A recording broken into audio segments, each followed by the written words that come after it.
Chapter 6 this is Jody's phone के आज मैं आपके सामने क्वेश्चन आंसर लेकर आया हूँ। लेसन सारे मैंने पढ़ा रखे हैं, एक बार फिर से इसकी समरी दे देता हूँ। ये जोडी अपना जो एक कवि एक लड़का है और फ़ोन मतलब जो हिरणी का बछड़ा, हिरणी का जो बच्चा होता है उससे कहते हैं। तो इस लेसन में इस जोडी के फादर को उस हिरणी ने किसी रेटल स्नेक ने काट दिया था। उस हिरणी की वजह से जान बचाई जाती है उसकी, और उसके बच्चे जंगल में अकेला होता है तो उसको ढूंढने के लिए वगैरह जो भी करता है वो लेसन की स्टोरी अलग है, जो आप देख पढ़ लेना, अंदर लेसन मेरे में है। तो मैं आपको क्वेश्चन आंसर आज लेकर आया हूँ। ठीक है, पहला क्वेश्चन है what had happened to Jody's father. Jody के फादर को क्या हुआ था। Jody's father had been beaten by rattlesnake. तो उनके फादर, उसके पिताजी को एक रेटल स्नेक के द्वारा काट लिया गया था। How did the doe save Penny's life. तो जो डव थी, डव हिरणी, उसने पेनी की लाइफ कैसे बचाई। पेनी कौन था यहाँ पर, जोडी के father. The doe's liver and heart were used to draw out the poison from Penny. तो जो डोस, उस हिरणी का लीवर और हार्ट जो है ना वो इस्तेमाल किए गए थे उस पॉइजन को काटने के लिए। Why does Jody want to bring the fawn home. तो जोडी उस हिरणी को बच्चे को घर पर क्यों लाना चाहता था। Jody wanted to bring the fawn home because he felt that they had killed the dove for their purpose and the fawn had been orphaned for no fault of its own। तो जोडी ये चाहता था, तो उस बच्चे को इसीलिए वो लेकर आना चाहता था क्योंकि उसकी जो माँ थी उसको बिना उनको खुद के उद्देश्य के उसके पिताजी की जान बचाने के लिए उसको मार दिया गया और वो बेचारा बच्चा अनाथ ऑर्फेंड हो गया है ना। इसीलिए वो नहीं चाहता था वो अकेला रहे।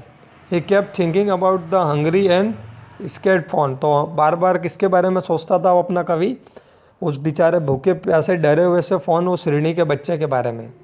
ही felt that it was their responsibility to take care of the fawn or else it would starve to death. तो ये उसे ऐसा लगता था कि हमारी रिस्पॉन्सिबिलिटी है उसकी देखभाल करनी, उस फ़ोन मतलब उस ऋणी के बच्चे की, और else it would starve to death. Starve मतलब इधर उधर भटकता रहेगा और उसकी डेथ हो जाएगी या कोई जानवर उसका शिकार कर लेगा, है ना। क्वेश्चन नंबर 4 देखते हैं।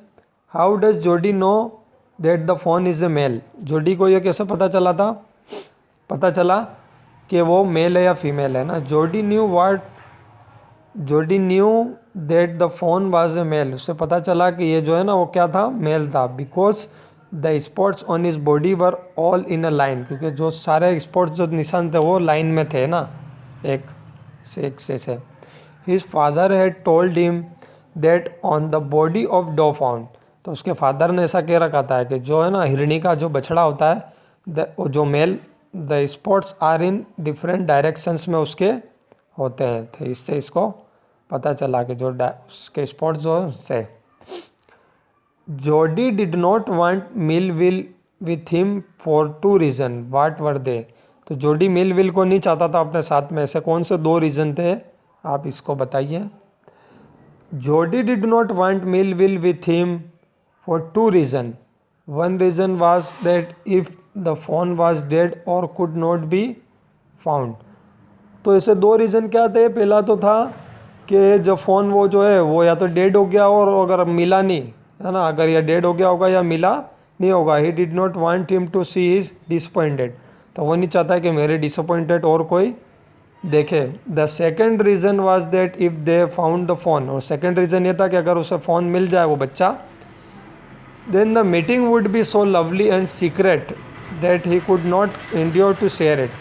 तो मीटिंग एकदम लवली होनी चाहिए, बहुत अच्छी मीटिंग होनी चाहिए उन दोनों के बीच की, और वो उसका मज़ा और किसी के साथ शेयर नहीं करना चाहता था उस पल को।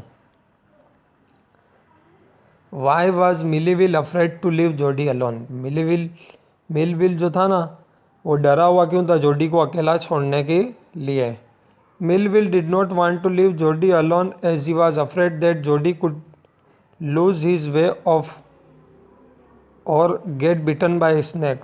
तो डरा हुआ इसलिए था कि वो रास्ता वास्ता नहीं भूल जाए और कोई सांप वगैरह उसे नहीं काट ले, इसीलिए उसे अकेला नहीं छोड़ रहा था। हाउ डिड जोडी bring the phone back home. वो घर पे कैसे लाया उस हिरणी के बच्चे को। तो Jody did not want to share the fawn away, scare the fawn away, है ना। जोडी उस बच्चे को डराना नहीं चाहता था, पहली बात। That is why he first stroke its neck slowly, तो धीरे से उसने गर्दन पे हाथ फेराया, धीरे धीरे सहलाया, है ना। And then put his arms around his, और फिर उसके आर्म्स पे पुट करा, उसकी आर्म्स को उसके ऊपर पुट करा, है ना, उस बच्चे पे, हिरणी के। Then he picked it up and carried it through the thick bushes, है ना, फिर उसे उठा लिया और फिर बुशेस के अंदर, झाड़ियों में रख दिया उसे। He try to shield its face from the sharp vines, तो जो शाखाएँ थी ना, उनसे उसने उसके चेहरे को ढकने की ट्राई किया। He stop to rest on his way home, रास्ते में थोड़ा आराम किया उसने। ऑन वॉकिंग अ लिटिल, थोड़ा चलने के बाद ही सा द फोन फॉलोइंग हिम, तो उसने क्या दे रहा उसको, मतलब उसके साथ साथ ही आ रहा है ना वो fawn. After this he would either carry the fawn or put it down so that it would follow him by itself. इसके बाद उसने क्या सोचा कि या तो मैं कैरी संभाल के ले चलूँ उस बच्चे को और नीचे रख दूँ, ताकि वो खुद ब खुद ही अपने मेरा साथ आने लगे वो बच्चा।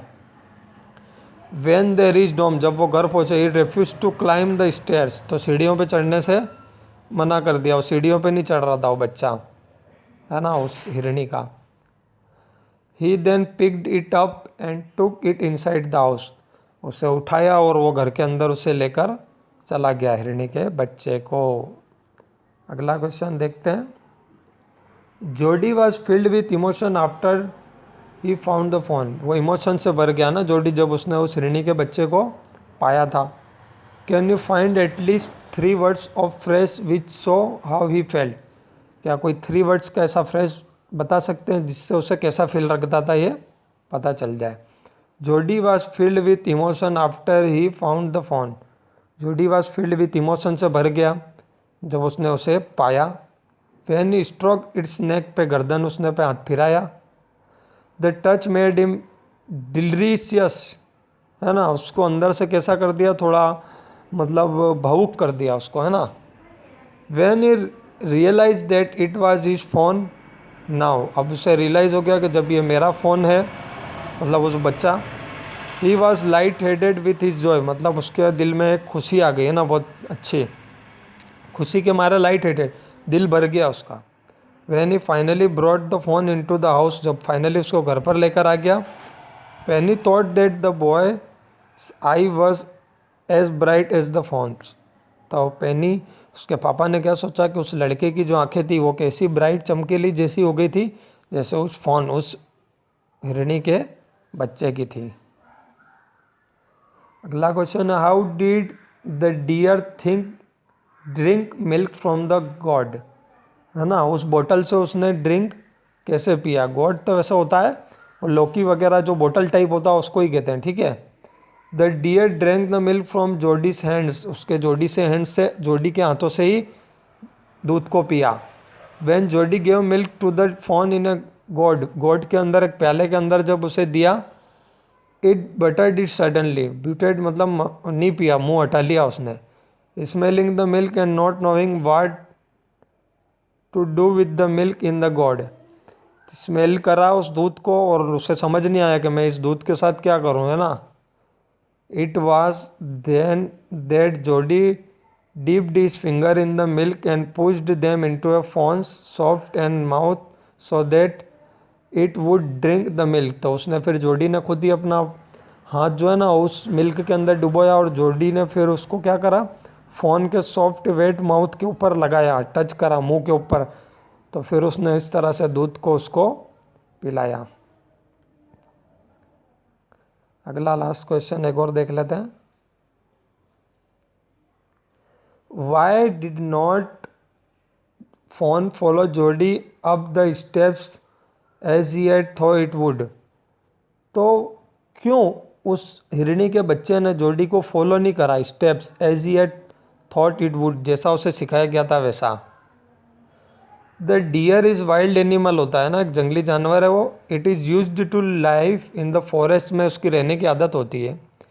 When the fawn reached Jody's home पे जब वो पहुंचा, it did not follow Jody up the step because of the strangeness of the house and the steps and everything। तो जो उसे अटपटा लगा, क्योंकि जंगल में सीढ़ियाँ वीढ़ियाँ चढ़नी नहीं पड़ती है, लेकिन वहाँ पे ऐसा अजीब सा था घर में थोड़ा, इसीलिए।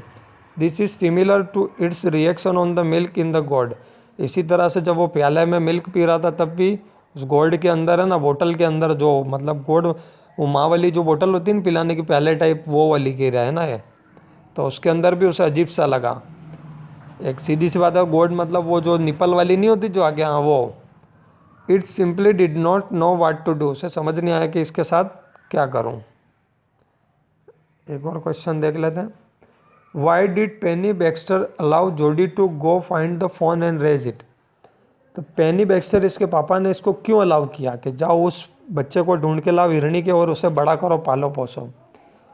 पेनी allowed Jody to go find the fawn and raise it because seemed ungrateful to him to leave to the fawn to the step. तो उनसे ऐसा इसलिए किया कि वो काफ़ी अनग्रेटफुल था, ये बिल्कुल भी सही नहीं था, क्योंकि उसकी माँ की वजह से इसकी पापा की जान बची थी। तो इसने पापा ने सोचा कि ये सही नहीं होगा कि उसको मरने के लिए अकेला भूखा छोड़ दिया जाए, या कुछ भी अकेला इस टाइम मतलब इधर उधर घूमते रहना है ना, रवड़ते रहना है। He agreed with Jody that they had killed the dog for their purpose and fawn was orphaned for no fault of its own. तो वो भी ये मानता था उसके पापा जोडी की तरह कि उन्होंने खुद के पर्पस के लिए उसकी माँ को किल कर दिया है ना, उस बच्चे की, उस हिरणी की, और वो बेचारे को अनाथ ऑर्फेंड कर दिया था। इनमें उसका कोई फॉल्ट नहीं था उस बच्चे का। They could not let the phone step. इसीलिए वो उस हिरणी के बच्चे को अकेला नहीं छोड़ सकते थे ना, स्टर मतलब भटकने के लिए। They felt a responsibility towards it, और उसकी तरफ रिस्पॉन्सिबिलिटी फील करने लगे। तो या जिसके क्वेश्चन आंसर पूरे होते हैं, आगे देखते हैं अपने अगले चैप्टर में, जो कुछ भी होगा अगले चैप्टर में